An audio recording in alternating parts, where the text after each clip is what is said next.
श्री गुरुवे नमो। भारत भूमि तपस्वियों की भूमि है। भगवान कृष्ण साक्षात भूमि पर समस्त लीलाएं पूर्ण किए। उन भगवान श्री कृष्ण को वंदन।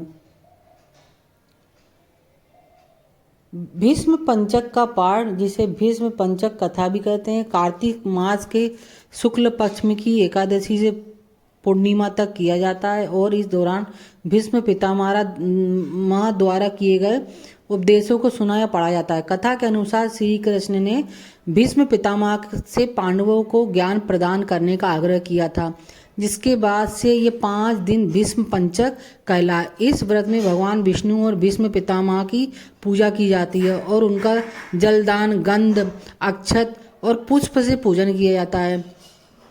भीष्म पितामह ने इन 5 दिनों तक पांडवों को राजधर्म, वर्ण धर्म और मोक्ष धर्म का ज्ञान प्रदान किया था, जिससे ये दिन अत्यंत शुभ माने जाते हैं। यह व्रत सभी तरह के पापों से मुक्ति दिलाने वाला, मोक्ष की ओर ले जाने वाला माना जाता है।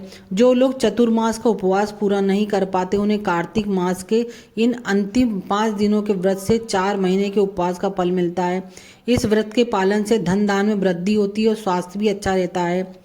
कथा के अनुसार भीष्म पंचक, पौराणिक कथा के अनुसार महाभारत युद्ध के बाद जब पांडव विजय प्राप्त कर चुके थे तो श्री कृष्ण उन्हें बाणों की सैया पर लेटे हुए भीष्म पितामह के पास ले गए। सूर्य के उत्तरायण होने का इंतजार कर रहे थे। भीष्म पितामह से श्री कृष्ण ने पांडवों को ज्ञान देने का अनुरोध किया। इसके बाद भीष्म पितामह ने इन 5 दिनों तक पांडवों को ज्ञान दिया। उनके ज्ञान देने के क्रम से प्रसन्न होकर श्री कृष्ण ने इन 5 दिनों को भीष्म पंचक के नाम से जानने का वरदान दिया और यह भी कहा कि इन दिनों में भीष्म पितामह के नाम से जल देने वाले और पूजा करने वाले के सभी कष्ट दूर हो जाएंगे।